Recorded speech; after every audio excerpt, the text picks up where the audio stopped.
Hi guys, how's things? Excuse me.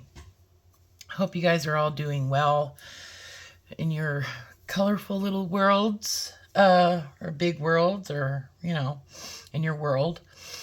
So big kind of fail in the coloring department this month. Well, for May, but I thought I would just kind of show you what I've been doing in case anybody's interested.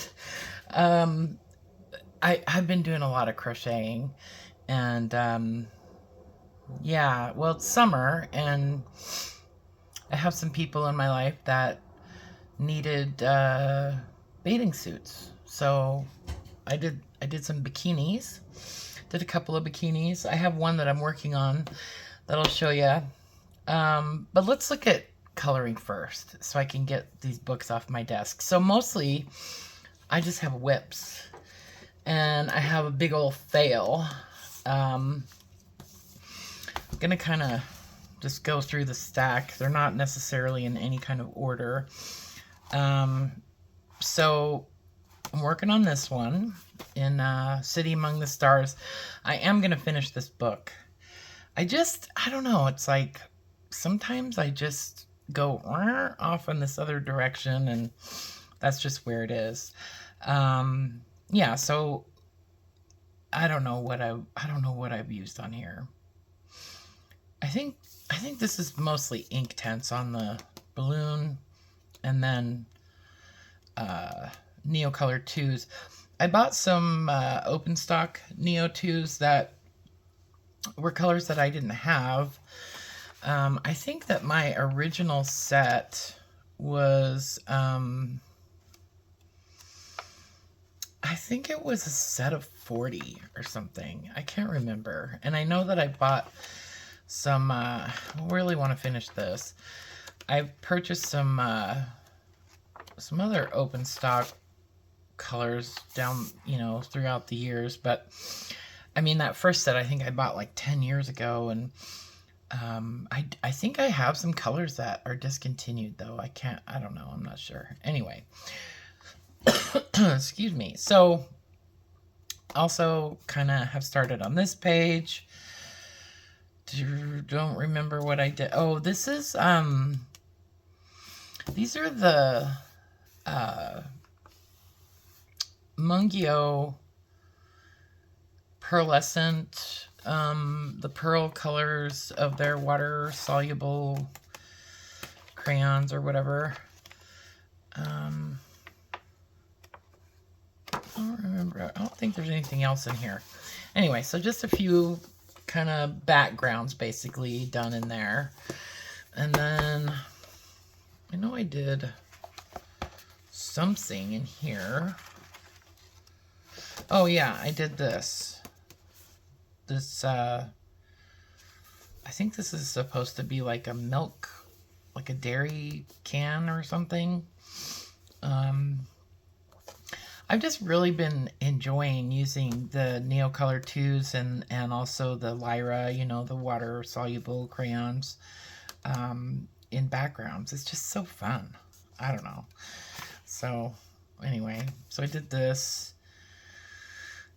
Don't remember. I think I used... I don't know. It's been a while. I think I actually did Neo 2s on a lot of these flowers, and then just like gel pens and stuff like that, but had fun with the, I used the glaze pens on the flowers on the can because I wanted them to look kind of like enamel, on there. So anyway, yeah, so that one, and then I actually did this is a printable R.J. Hampson. I did this really early in May, and most of it is done with Kuretake or just Gansai watercolors, and then like all of the gold that's in here, the branch and all of the gold, border in the border, the gold in the border. is the aqua bronze, the gold aqua bronze. And that stuff is so cool. It's so fun to work with. And then I did use some glaze pen also on the border.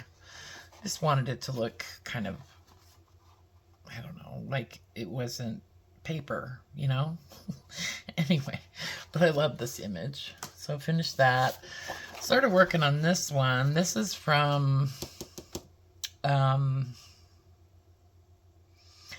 the country coloring book. I think it's called Country Life or something like that. And I printed this on, obviously, on craft paper, and started it with mostly pencil, but it could be some kind of pastels. I don't remember. I'm sorry. It was really hard to remember. But yeah, I think it's mostly just colored pencil. And then I started using some kind of solvent to, you know, burnish it. But yeah, so I'm still working on that one. And then in this book, I started on this page. A lot of Neo Color 2s on here also. Not too much left to do on here, just mostly the details. So yeah, lots of whips. So that one. And here's my big fail. I had arranged a buddy color with Annika or Axic Fumbles to do this page, and I didn't even start it. Like, I don't even know. Like I said, it was a big fail. I'm still gonna do it, but she showed hers on her monthly completed pages, and I just felt like such a loser. Anyway, I don't know why. Sometimes I don't know. I think I have trouble with obligation. I think that's what it is.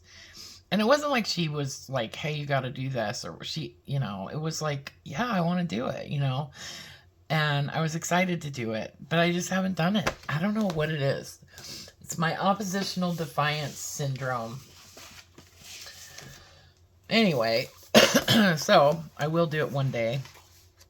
And then I started a double page spread in this book. Oh, I was trying to do these mermaids for May, and yeah, I just closed the book one day and I never opened it again. So I don't know. Lots of Neo 2s and lots of little details with metallic watercolors. This is aqua bronze again in their little like halos. And if you don't know what aqua bronze is, I'll show you. It's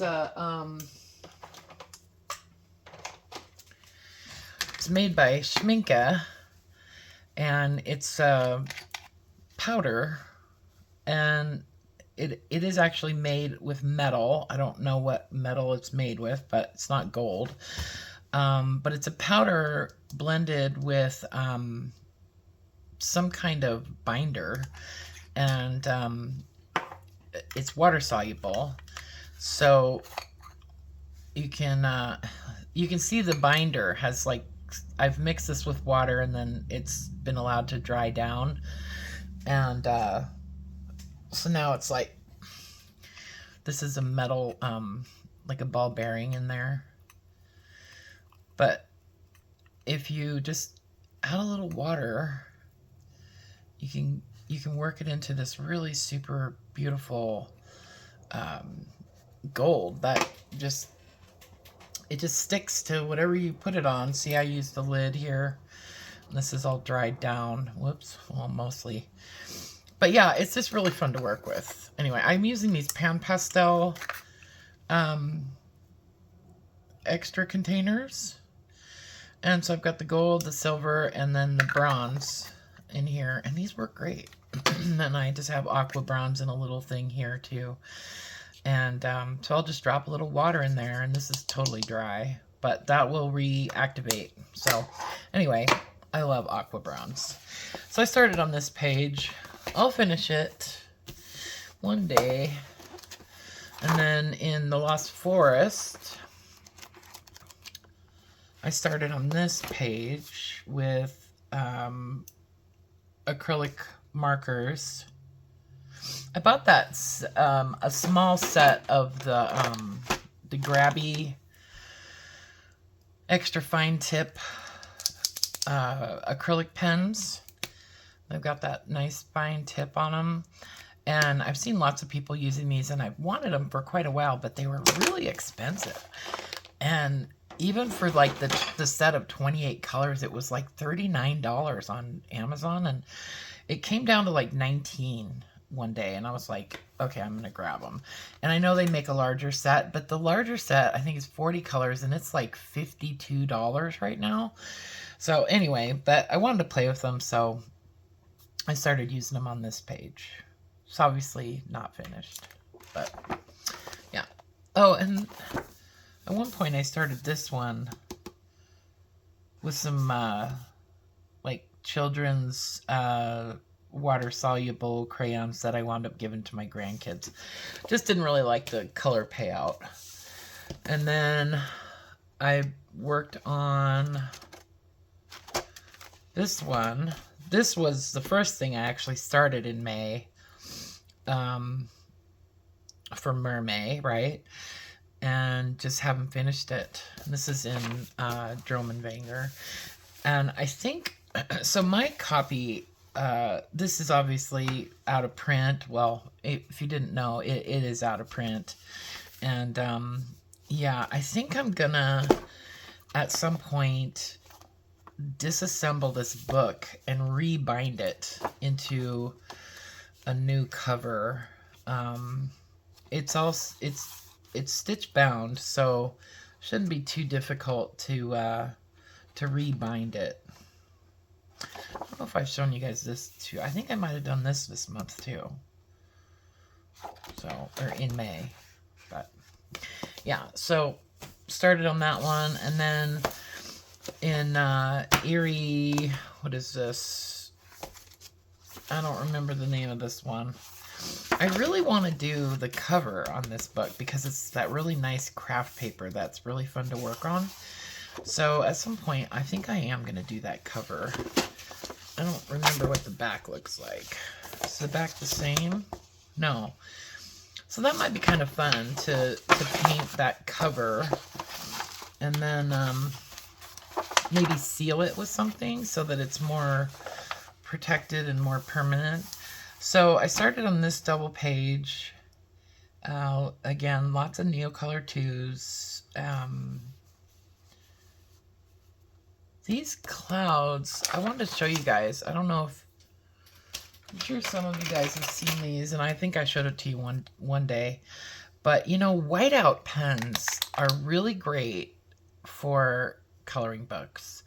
I don't know if a lot of you guys use them, but, you know, if you use a gel pen to, like, cover up lines, like a white gel pen to cover up lines, or to, you know, add things on top of other mediums or whatever.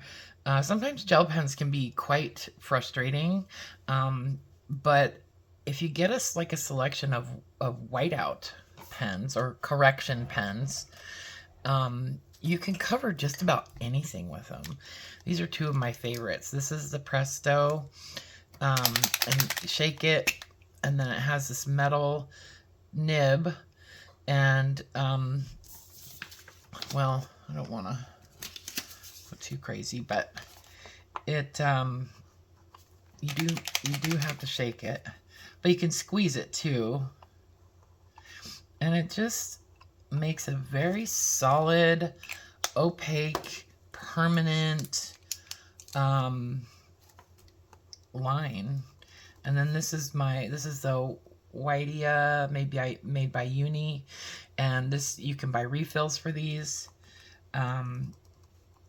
This one is kind of, it's a little bit more unpredictable, but anyway, I really like using correction pens for when I need a solid white that is pretty permanent, and that's what I use to outline these clouds. I guess that's why I'm showing you, because it just, I don't know, it just works really well. So, and it also gives a little bit of texture too, which is kind of fun, especially for clouds. Anyway, and then on these panels, I wanted to do these kind of different, and I wanted them to look more like, I don't know, kind of like cloisonne or something.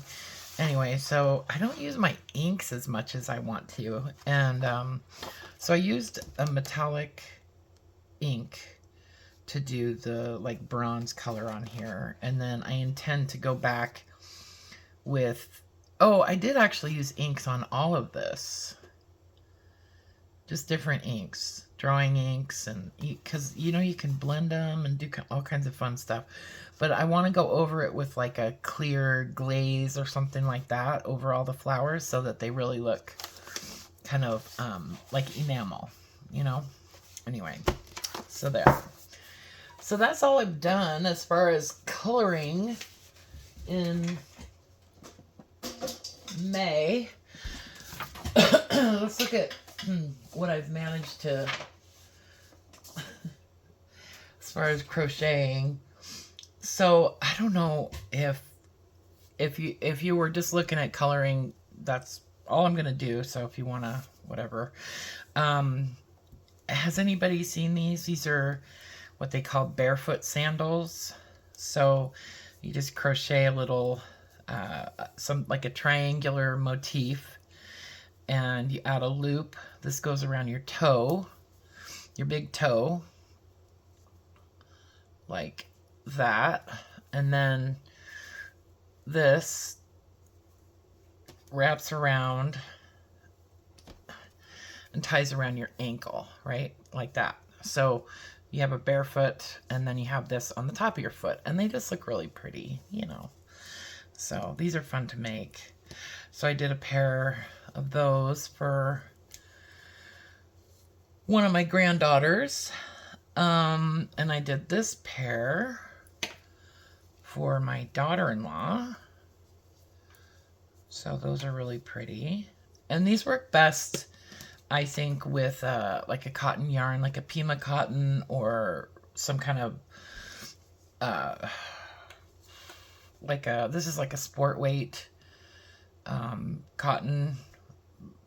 This is Cascade yarn. Anyway, I won't go too deep into it, but anyway, so I have this other motif book. I have this pattern book, Desirable Crochet Motifs, and it just has some beautiful triangle. Well, it has lots of, you know, squares and circles and stuff too, but it has some really nice looking triangle motifs.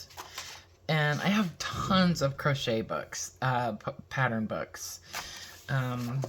If any of you guys are into crocheting and you would like to see some videos on crocheting, I would be more than happy to indulge. I kind of intended to do that on this channel anyway, so if anybody's interested in looking at some crocheting, you know, how to read patterns, or, you know, certain stitches, or doing motifs like this, I would be more than happy to do that. The instructions in this book are quite confusing, and so I don't really even look at the written pattern. I mostly look at the chart. So that's something that maybe I could cover in a video, is how to read a chart. Because sometimes that's just way easier and way less confusing. And I love when patterns are written with a chart included, because it just, yeah, to me, it just makes things look like I can see it better, like this. Anyway, I mean, I can read crochet patterns, but everybody writes them a little differently. And like, there's not like this universal way that everybody writes crochet patterns or knitting patterns, as far as I know. But the charts are pretty much universal. Like, I don't think you could draw a chart in any other way. So, if you're learning how to write or how to read patterns, you might think about looking at charts, because they do make things a little bit easier to understand. And then if you're having trouble reading the pattern, like, you can go like, okay, round 1, okay, this is what it tells me to do, but this is what it looks like. And then for all of this, that's this round. So you can,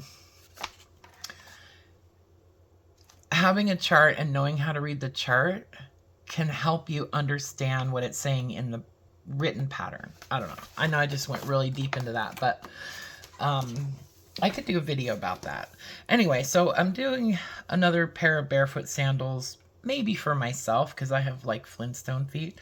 But I wish I had done this loop larger, because now I have to add something else on here to make the toe loop. So when I was making these, I should have just made one loop larger, but I didn't. So anyway, so I did those. I don't know, I might not finish them.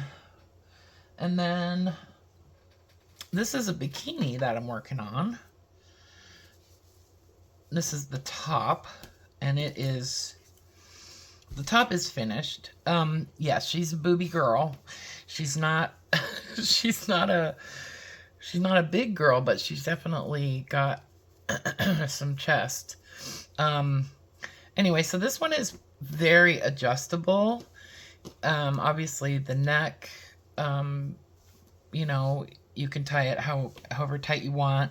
And then this is the part that goes around the back, so that you can tie however you want. And then I added an extra adjustment on this so that she can pull it like under her bust, right? Like, once you get it on, then you can tie this extra right here to kind of cinch it up under you.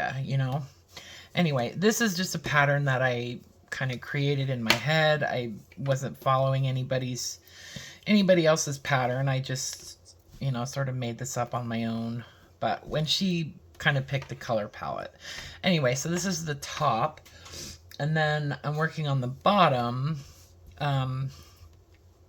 She's coming over tomorrow so we can finish it. I need to put it on her and see how it's going to fit her so that I can tailor it a little bit. It's going to be larger than this because I intend to add a border around the front, and I'm going to add whatever I need. I just made it. This is so far, right? It's going to get, it's going to get a lot more details. So anyway, I had made her 2 bikinis previously, and they were too big, and it's because I didn't have her here to fit it on her.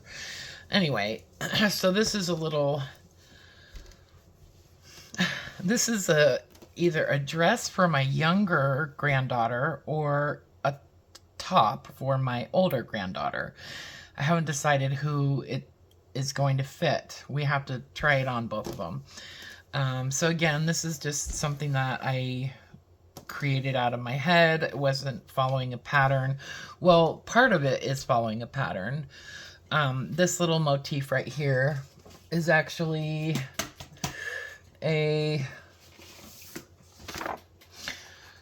this pattern is these little Sakura face scrubbies. I don't remember where I downloaded this from.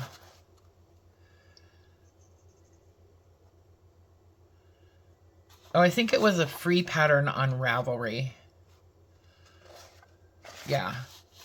Anyway, it's a really cute little flower shape. And then so that this is what that pattern makes, this little, and these are intended to be face scrubby, so they add in some front post stitches so that, you know, gives some texture for scrubbing, right? And anyway, so I've taken it kind of further than that and made them into squares. So, you know, you can round it off by going another round and using different stitches to kind of fill in these gaps, right? Like these valleys. You can round those off just by adding longer stitches, right? Anyway, and then eventually you can turn it into a square, and then you can use those squares for other things, right?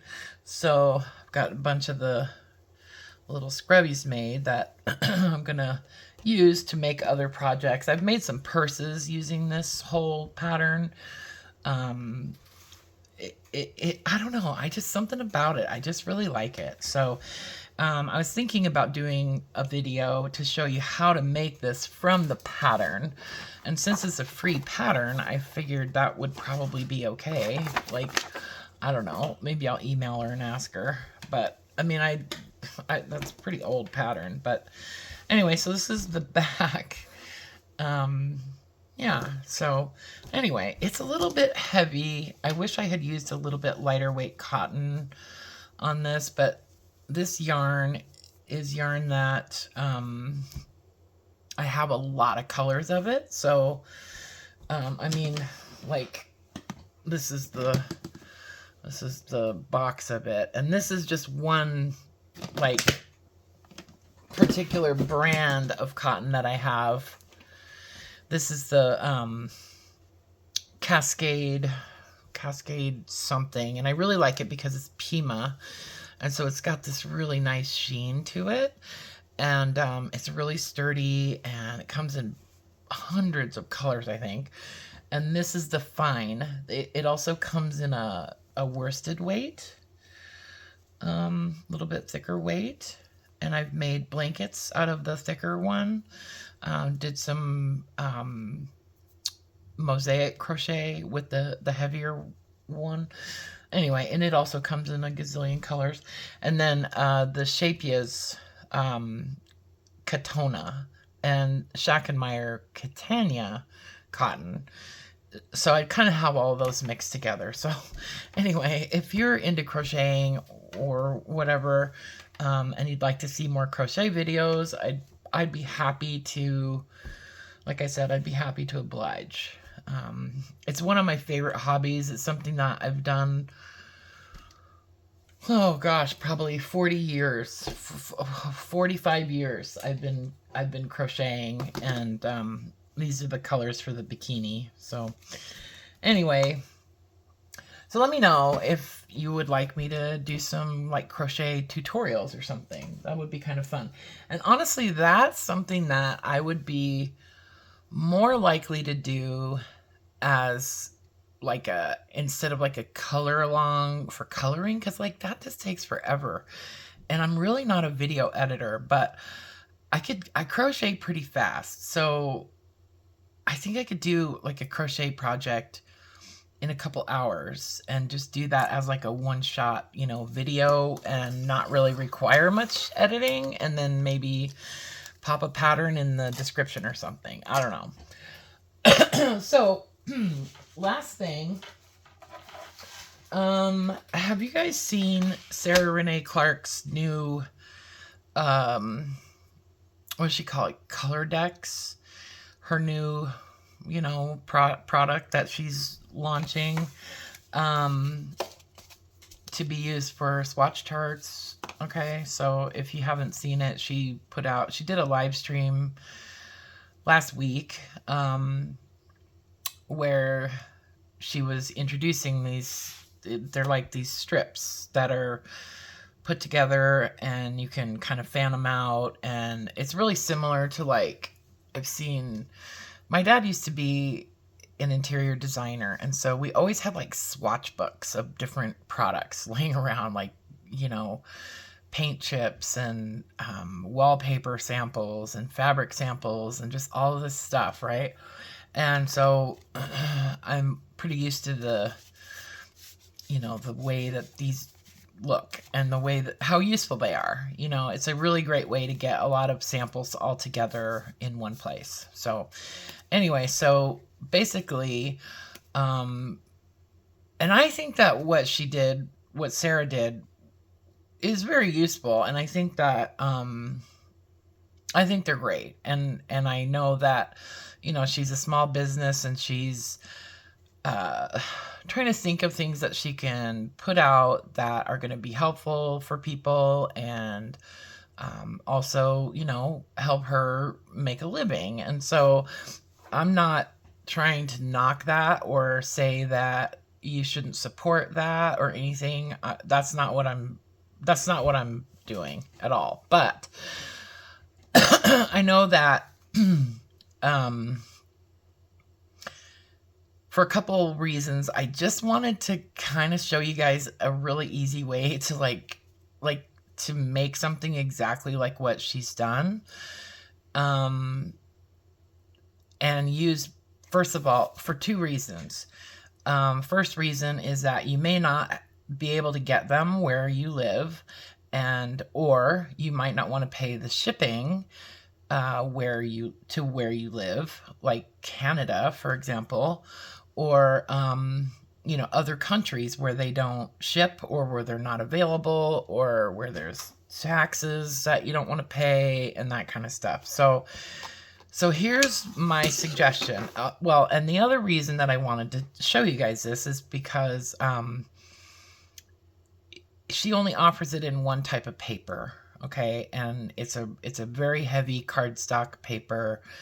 Yes, she demonstrates how heavy it is and how alcohol marker will not bleed through it, and watercolor doesn't go through it, and that kind of thing. But I'm assuming it's a really smooth cardstock paper, and she's also printed lines on it.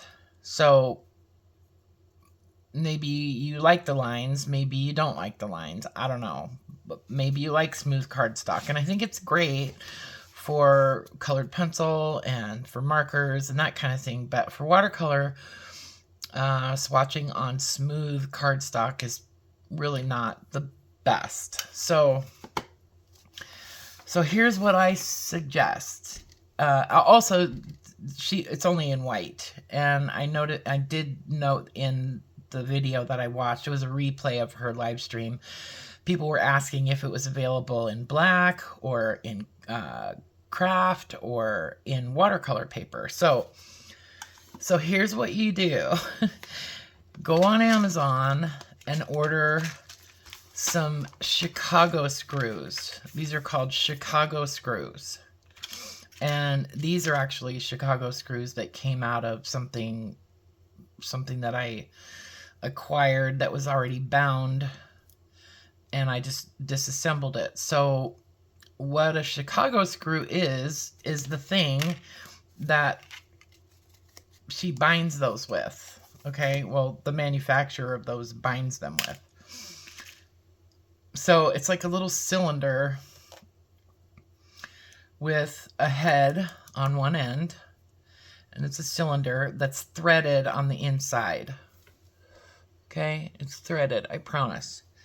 And then there's a screw that has a flat notch in it,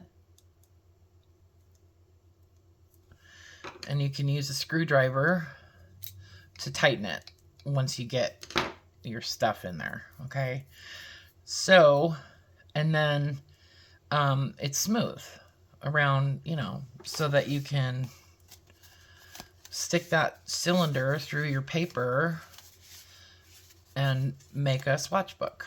Okay, so all you need really is a hole punch, some Chicago screws, and some paper. Honestly, I mean, you can make it fancy and round the corners if you want, like, you know, get a corner rounder. You could add a cover on it if you want. You could add a piece of chipboard on the back to make it like more rigid, like if you use thinner paper. Yeah, so, and you can use whatever paper you want. So yeah, I mean, what I was thinking would be kind of nice is I have tons of offcuts of paper from back when I used to make a lot of journals. And, you know, like where I was using like a 12 by 12 sheet of paper and I needed an 8 by 7, you know. So I have all of these like strips and different sizes, different shapes of paper, but I have like tons of the same size. Okay, so I was thinking, okay, well, this might be kind of fun to put some of those together and just make them into little like journals, you know, for collage, and to collage those scrapbook papers. And this just gives you a way to bind it or something. Or you could use like your jelly prints, or, you know, just all kinds of stuff. Anyway, it's just a really easy way to bind something together, bind paper. So I just want to show you really quickly, this paper that I'm using for these swatches is just, is a thinner watercolor paper, super cheap, Canson.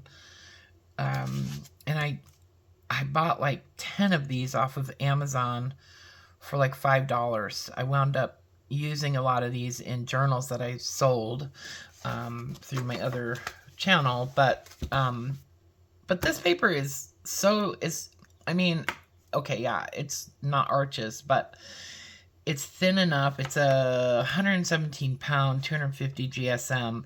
So it's lightweight enough that I can put it through my printer, and it doesn't give my printer like a really hard time, you know? Yeah, with the front feed, like it'll go through that. So anyway, and then I have some black mixed media paper. I have black watercolor paper, but I don't really feel like I need to use that for swatches. So anyway, what I was going to say is that you could just do, like, if you want your, you know, your swatches to be lined, before you cut your paper up, draw your lines, and then, you know, cut this up. So this is 9 by 12, so I would do 3-inch strips, something like that. Or you could even just do 6-inch strips, right? Like, you could make your swatch cards bigger. They don't have to be long strips, you know. One of the pluses to her doing the strips, I think, is that you can, you know, paint right, when you do your swatch, you can paint right up to the edge, and then you can hold that against whatever it is you're trying to, you know, decide where you want to put that color. But I already had these cut, so that's why these are so small. I already had these cut for using for swatches, but because I put them in a, I put my swatches in baseball card sleeves, right, in a binder, and I do like one color per thing, and then I usually use like a little stamp. And anyway, and you can get really cool stamps, like clear stamps, where you can you know, you can use any stamp for a swatch. It's kind of fun, like a leaf shape or whatever. Like, you can get, these are stamps that I like to use for my swatches. Just these little jars, you know, just, and it was a set that came in different sizes. This is the label that goes on the jar. I don't usually use that, but you could use that if you wanted to, you know, write your info in there or something, like what color it is or whatever. Anyway, I'm going way down a rabbit hole with this. And like I said, I'm not trying to say, you know, don't buy these things from Sarah Renee Clark, but just know that you can make those yourself if the cost is prohibitive or anything like that. You know, of course, it is nice that she has the boxes that, you know, can fit 5 of them in there, and you do get a price break if you buy a bunch. And they're, you know, if you're concerned about keeping your swatches light fast, they're stored in a box, but you can always put this in a box, you know, or whatever. Or you could make a box. You can make yourself a box, or put them in a cigar box or something. I don't know. But yeah, I just wanted to show you, I mean, I love the idea and I love what she's doing, and I think that they're very useful and all of that. But I wanted people to see that you can make those yourself. You can use whatever paper you want, and you can make as many as you want. You can use scrap paper. Let me just show you real quick. So this is one of my collections of just papers that are cut apart, right? Like these are from projects that I've done, and these are just offcuts, you know. This is all watercolor paper. I cut these intentionally to that size, but you know, and I make tons of like little notebooks, and these little Legion sample books that you can get are really fun. These are a great size. Anyway, I just wanted to show you. I just am obsessed with paper, and so I have tons of paper in my life. And so I'm going to be making some of those little swatch books, and you can too. Just get yourself some Chicago screws. And this set comes with lots of different sizes, okay? So these two were not in this set. Neither was this one. This one came out of something else. But, so this one goes from, what is it? 12 millimeters all the way down to 4 millimeters. Okay, so these are really little short ones. Okay, and then there's a couple different size screws in the set. I think there's 3 different size screws. So like the short screws go in the short cylinders, right? And then there's some longer screws. Those would go, you would use those in the longer ones. So there's 6 different sizes in here, and there's 3 different size screws. Because the screw doesn't have to go all the way down to the bottom. Like, it just needs to cap off the top, you know. So, anyway. So these are fun and very useful. And you can use whatever. I like the idea of just making them out of whatever paper I have. And also making projects with them. And, you know, maybe making my own little notebooks. You know, just as a different way of binding them. It's not a new way of binding them, but just a different way of binding things. Even, you know, some of my my finished watercolors. Like, I have a lot of like really small watercolors. Like, it would be kind of fun to maybe bind them all together into a little book using the Chicago screws. So anyway, that's what's on my desk. Oh, one thing I did want to say, I did use my my crocodile to punch the holes, and it gives you it gives you just about the right size hole, okay? If you use the large setting.